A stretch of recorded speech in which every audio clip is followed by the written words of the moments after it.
There are athletes who win, and then there are athletes who transcend. Some lift trophies, others lift generations. Some are remembered for numbers, and a few for how they made us feel.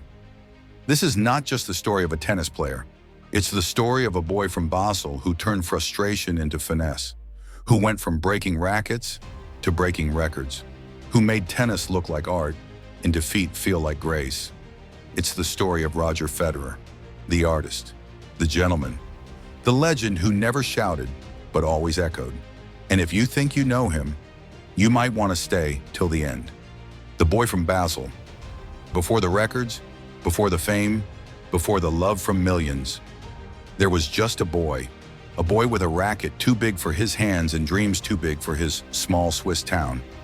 Roger Federer was born on August 8, 1981, in Basel, a city of calm streets and silent discipline. But Roger wasn't calm. He wasn't quiet. As a child, he was furious, not with others, but with himself. Losing drove him mad. He would scream, cry, even throw his racket across the court. Why can't I be better, he'd ask himself. Why can't I win? But that anger was never destructive. It was fuel. His parents, Lynette and Robert, weren't the type to push him. They supported, guided, but never forced. And even when coaches told them, "Your son is talented but too emotional to go far," they simply smiled, because they knew that in the chaos of their son's passion, there was something extraordinary. Roger didn't just hit the ball, he felt it. He wasn't copying professionals, he was trying to outdo them. As a ball boy at the Swiss indoors tournament, he didn't just watch players, he studied them. Every serve, every backhand. And one day he thought, why not me? That belief never left him. Taming the fire. Talent opens the door, but character walks through it. And for Federer, that door was only half open. He had the gift, there was no doubt, but the tantrums threatened to waste it. He needed discipline, not just in training, but in emotion. That journey wasn't easy. He worked with mental coaches. He practiced breathing exercises. He learned to channel frustration into focus. And slowly, the fire that once burned out of control began to fuel something greater.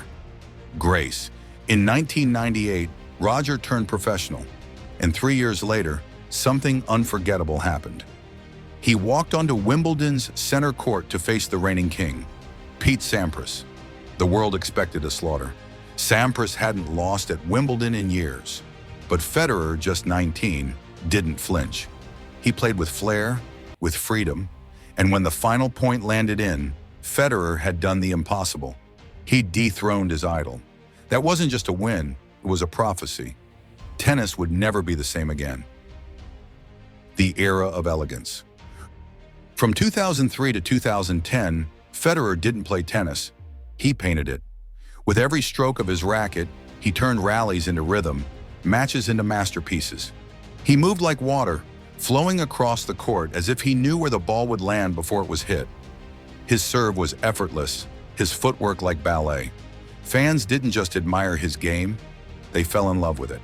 And the numbers? Historic. 5 consecutive Wimbledon titles, 5 consecutive US Opens, 4 Australian Opens. He held the #1 ranking for 237 consecutive weeks, a record that may never be broken. But Federer didn't just win, he made winning look beautiful. Commentators would run out of adjectives. Elegant, smooth, perfect, but no word fully captured it.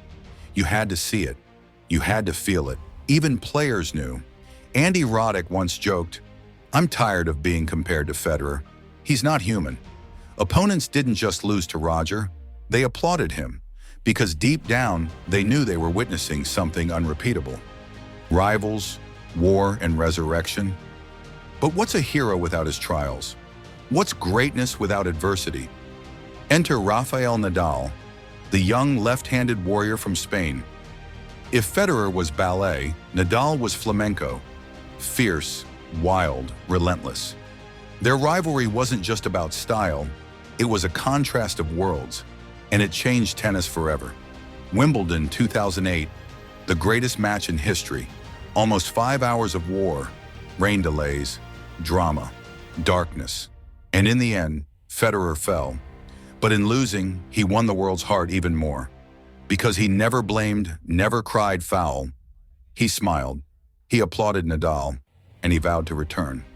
Then came Djokovic, a different beast, mental, precise, unshakable. Roger would battle both Nadal and Djokovic for the next decade.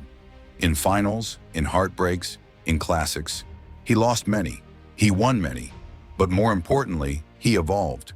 With every defeat, Federer found a way to rise. He changed his racket, he changed his team, he changed his body. And then, in 2016, the world stopped. Federer injured his knee. Surgery, rehab time away. Many whispered, it's over. But in 2017, at the age of 35, he returned. And not just to play, but to win the Australian Open in 5 sets against Nadal, again. The fairy tale wasn't over. It had just grown wiser. Grace off the court. Roger Federer didn't just build a legacy on the court, he built it in the world. He launched the Roger Federer Foundation, providing education to over 2 million children across Africa and Switzerland. He visited schools, he played charity matches. He donated millions, quietly, humbly. Reporters loved him because he always showed up, win or lose. Ball kids adored him because he treated them like pros. Other athletes, from Messi to Tiger Woods, praised him, not for his stats, but his spirit. He never broke a scandal, never spoke ill of rivals. He let his racket talk, and when it stopped, his humility did. He wasn't just the best, he was the most beloved. And that, in sports, is rarer than any Grand Slam, the last match. In 2022, the end came, not with a trophy, but with a tear. At the Laver Cup, Federer played his final match, alongside Rafael Nadal. Not against, alongside. The same Nadal who had broken his heart so many times now stood beside him, holding his hand as they both cried. And the world cried with them. There were no medals, no scoreboard, just emotion, respect, brotherhood. Federer wasn't retiring. He was passing the torch, but doing it with style, with class. His farewell wasn't a goodbye. It was a standing ovation. From rivals, from fans, from the sport itself. Immortal Legacy? Roger Federer no longer plays, but his shadow still dances on every court, in every one-handed backhand, in every clean volley, in every kid who picks up a racket and dreams of playing with elegance. Coaches still show his replays. Commentators still mention his name when describing perfection. And fans, well, we still smile when we hear it. Because Federer didn't just play tennis, he inspired it. He didn't just win matches, he won people. And when history looks back, it won't just remember the trophies. It will remember the smile, the bow, the tears, the grace, and the feeling that we were lucky to witness him. And if this story moved you even a little, if you felt the same chills that millions felt watching Roger glide across a court, then don't forget to leave a like. Share this video with someone who grew up watching him or who's just discovering the legend. And tell me in the comments, what's the moment you'll never forget about Roger Federer? Was it the 2008 Wimbledon final? His comeback in 2017? Or maybe that quiet, beautiful goodbye with Nadal at his side? Subscribe if you want more stories like this. Stories of greatness, of struggle, of legacy. Because behind every trophy, there's a human story waiting to be told.